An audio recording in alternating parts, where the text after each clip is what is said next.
뇌출혈은 그냥 피가 좀 새는 그런 문제가 아니고요. 그 혈액 자체가 뇌세포를 직접 공격하는 아주 치명적인 3단계 과정을 거치게 됩니다. 혈액이 뇌세포를 공격한다고요? 안녕하세요. 오늘 저희가 함께 깊이 들여다볼 주제, 바로 뇌출혈입니다. 서울대학교 병원 심경과 이승훈 교수님의 경고를 바탕으로 한 자료를 좀 살펴볼 텐데요. 이 뇌 건강에 대한 정말 중요한 내용들입니다. 네, 맞습니다. 이 자료가 뇌출혈이 왜 그렇게 위험한지, 또 우리가 어떻게 대비해야 하는지 그 핵심 정보들을 담고 있거든요. 저희가 이걸 좀 풀어서 당신께서 쉽게 이해하고 또 실제 생활에 적용하실 수 있도록 도와드리겠습니다. 좋습니다.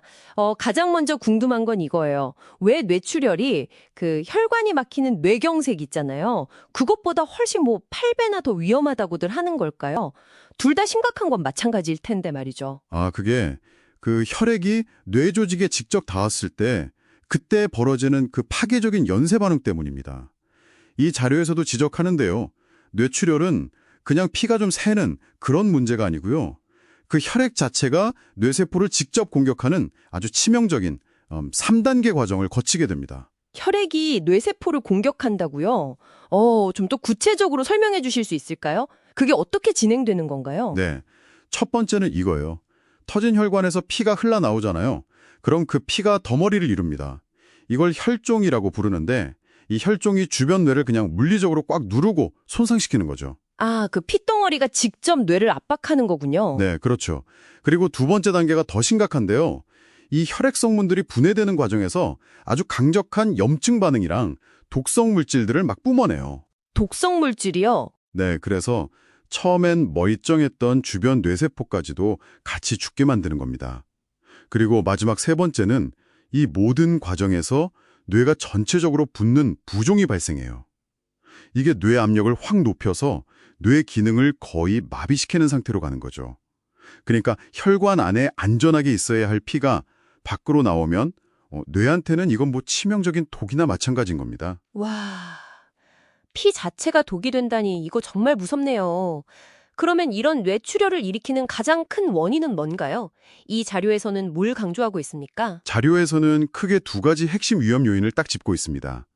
첫째가 고혈압이고요. 둘째가 뇌동맥류입니다. 고혈압과 뇌동맥류요? 네, 고혈압은 아시다시피 계속 혈관벽을 약하게 만들어서 언제든 터질 위험을 높이는 거고요. 뇌동맥류는 뇌혈관의 특정 부분이 약간 꽈리처럼 약하게 부풀어 오른 상태거든요. 이게 또 예고 없이 그냥 팍 터져버리면 그게 바로 치명적인 뇌출혈로 이어질 수 있는 거죠. 정말 예방이 중요하겠군요. 그럼 우리가 어떻게 좀 대비를 할 수 있을까요? 방법이 있나요? 네, 당연히 있습니다. 이 자료에서도 강조하는 건데 특히 당신께서 만약 40대 이상이시라면 뇌 MRA 검사를 한 번쯤 고려해 보시는 게 좋다고 권합니다. 뇌 MRA요. 그 자기공명 혈관 조영술 말씀이시죠? 맞습니다. 뇌 혈관 상태를 아주 정밀하게 볼 수 있는 검사인데요. 이게 뇌동맥류가 혹시 있더라도 터지기 전에 미리 발견해서 대처할 수 있는 현재로서는 가장 효과적인 방법 중 하나이기 때문이죠. 40대 이상이면 뇌 MRI 검사. 이거 꼭 기억해둬야겠네요. 혹시 생활 속에서 실천할 수 있는 좀 더 근본적인 예방법 같은 건 없을까요? 물론이죠. 가장 중요한 건 역시 동맥경화를 막는 겁니다. 이 동맥경화, 그러니까 동맥혈관이 딱딱해지고 좁아지는 현상을 예방하는 과학적인 생활 습관이 핵심인데요. 이게 사실 뇌출혈뿐만 아니라 뇌경색까지 다 포함하는 뇌졸중 전체를 예방하는 가장 근본적인 길이라고 할 수 있습니다. 동맥경화 예방이군요? 네. 그리고 자료에서는 콜레스테롤에 대한 흔한 오해도 좀 지적하는데요.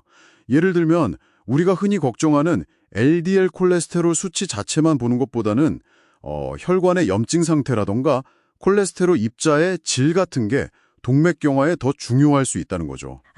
단순히 콜레스테롤 수치가 높다 낮다 이것만 볼 게 아니라는 말씀이시군요. 혈관 상태나 입자의 질, 흥미롭네요. 그럼 내노멀 동맥경화 상태를 좀 간단하게 알 수 있는 방법도 있나요? 네, 이 자료에서도 간단한 방법 하나를 언급하는데요. 발목 혈압이랑 팔 혈압을 재서 비교하는 발목 상환 지수, 영어로는 ABI 검사라고 하는데요. 이런 비교적 간단한 검사로 전신의 동맥경화 정도를 어느 정도 예측해 볼 수 있다고 합니다.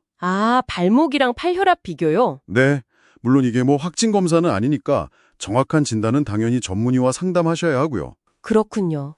결국 정리해보면 뇌출혈은 정말 위험하지만 고혈압 관리 잘하고 또 정기적으로 뇌혈관 검사, 특히 40대 이상이면 MRI 같은 걸 고려하고 그리고 근본적으로 동맥경화를 막는 건강한 생활 습관, 이걸로 충분히 예방하고 관리할 수 있다는 거네요? 정확합니다.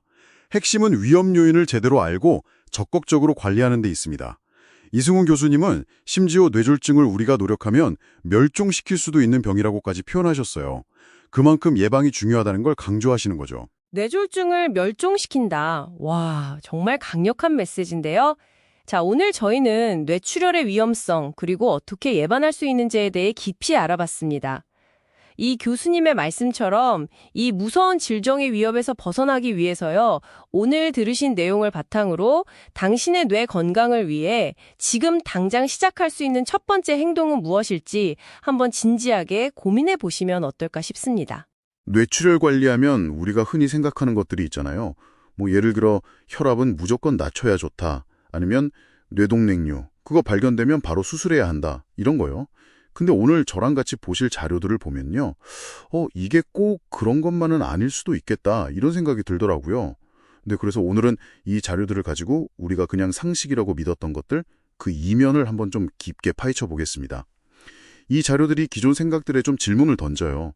혈압 관리에 어떤 역설 같은 것도 있고요. 뇌동맥류 치료에 대한 새로운 시각, 심지어 콜레스테롤도 우리가 생각했던 거랑 좀 다른 면이 있더라고요. 자, 같이 한번 풀어가 보죠.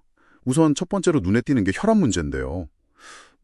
고혈압이 뇌출혈의 주범인 건 맞잖아요? 이건 뭐 다 아는 사실인데, 근데 응급 상황에서 혈압을 너무 빠르게 또 너무 과하게 낮추는 게 오히려 2차 뇌 손상을 일으킬 수 있다? 이런 제이커브 현상이라는 게 언급되네요. 저 이거 보고 처음엔 좀 의아했어요. 아, 네네. 그 제이커브 현상이요. 그게 뭐냐면 혈압을 너무 확 떨어뜨리면요, 정작 중요한 뇌로 가야 하는 혈류량, 이게 부족해질 수 있다는 거예요. 이미 손상된 뇌 부위는 혈류가 더 중요할 수 있는데 그게 부족해지면 상태가 더 나빠질 수 있다는 거죠. 뭐랄까, 수도꼭지를 너무 꽉 잠가버리는 그런 느낌? 아, 그러니까 단순히 혈압 수치만 낮추는 게 능사가 아니다. 그렇죠. 속도전이 아니라 그 환자한테 맞는 적정선을 찾아서 그걸 유지하면서 안정시키는 거. 이 정밀한 조절이 중요하다는 겁니다. 결국 이게 다 개개인에게 맞춰 들어가는 맞춤 의학의 중요성을 딱 보여주는 그런 지점인 거죠. 그렇군요. 속도보다는 정말 방향과 깊이, 이게 중요하다는 말씀이시네요. 근데 이런 섬세한 접근이 뇌동맥류 이야기에서도 좀 보이는 것 같아요. 보통 뇌 속의 시한폭탄이다 이렇게 부르잖아요. 하지만 보내주신 자료를 보면 모든 폭탄이 다 터지는 건 아니다. 이런 관점도 있어요. 크기가 작거나 위치가 좀 덜 위험하면 굳이 수술 위험을 감수하기보다는 그냥 지켜보는 거, 적극적 관찰이라고 하던데 이것도 대안이 될 수 있다는 거죠. 이거 좀 놀라운데요. 네, 바로 그겁니다.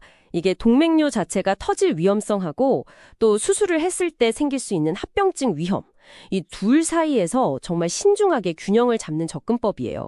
아하. 물론 이 적극적 관찰이라는 게 그냥 방치하는 건 절대 아니고요. 전제 조건이 따라붙죠. 정기적으로 계속 검사하면서 지켜봐야 하고 또 환자 본인이 금연이라든지 혈압 관리 같은 위험 요인들을 정말 철저하게 관리해야만 가능한 선택지입니다. 관리가 정말 중요하군요. 네, 모든 환자에게 다 해당되는 건 아니지만 어쨌든 치료 옵션이 예전보다 더 다양해지고 있다는 거, 이건 아주 중요한 변화라고 볼 수 있습니다. 네, 관리의 중요성이 더 커지는 거네요. 자, 그럼 이제 콜레스테롤 이야기로 넘어가 볼까요? 이것도 좀 흥미롭던데요.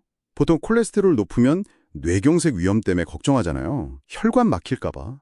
근데 여기 자료 보니까 반대로 콜레스테롤 수치가 지나치게 낮아도 오히려 혈관벽이 좀 약해져서 뇌출혈 위험이 약간이나마 높아질 수 있다. 이런 연구 결과가 있더라고요. 이것도 참 역설적이네요. 콜레스테롤이 혈관벽의 어떤 구조적인 안정성, 여기에 어느 정도는 기여할 수 있다는 가능성을 보여주는 거죠. 그럼 무조건 낮다고 좋은 게 아니다. 네. 그러니까 무조건 낮추는 것만이 꼭 정답은 아닐 수 있다. 이것도 결국엔 균형의 문제다. 이런 점을 생각하게 만드는 거죠. 네. 오늘 이렇게 쭉 자료들을 살펴보니까 뇌출혈 관리라는 게 정말 하나의 정답, 하나의 공식으로 떡 풀 수 있는 문제가 아니라는 게 정말 명확해지네요. 기존의 치료법들이 틀렸다 이런 얘기가 아니라 그만큼 환자의 상태나 상황에 따라서 훨씬 더 복잡하고 다각적인 고려가 필요하다는 거군요. 맞습니다. 그리고 가장 중요한 건 뭐냐면요. 오늘 저희가 나눈 이런 정보들이 바로 당신의 건강, 그리고 당신의 치료 결정과 직접 연결될 수 있다는 점이에요. 그래서 이런 건강 정보를 접하실 때 그냥 받아들이기보다는 이게 나한테는 어떻게 적용될까?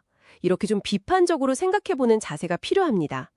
그리고 최종적인 결정은 당연히 혼자 내리시는 게 아니라 반드시 전문 의료진과 충분히 상의를 하셔야겠죠. 그래서 당신에게 맞는 최선의 길을 찾는 것, 이게 가장 현명한 방법이고 또 저희가 이렇게 깊이 정보를 탐색하는 이유일 겁니다. 오늘 저희가 뇌출혈에 대한 몇 가지 통념, 그 뒤에 숨어있는 복잡성에 대해 이야기 나눠봤는데요.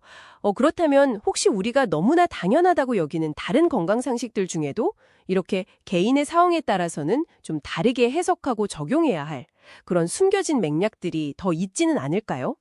한 번쯤 곱씹어 볼 만한 질문인 것 같습니다.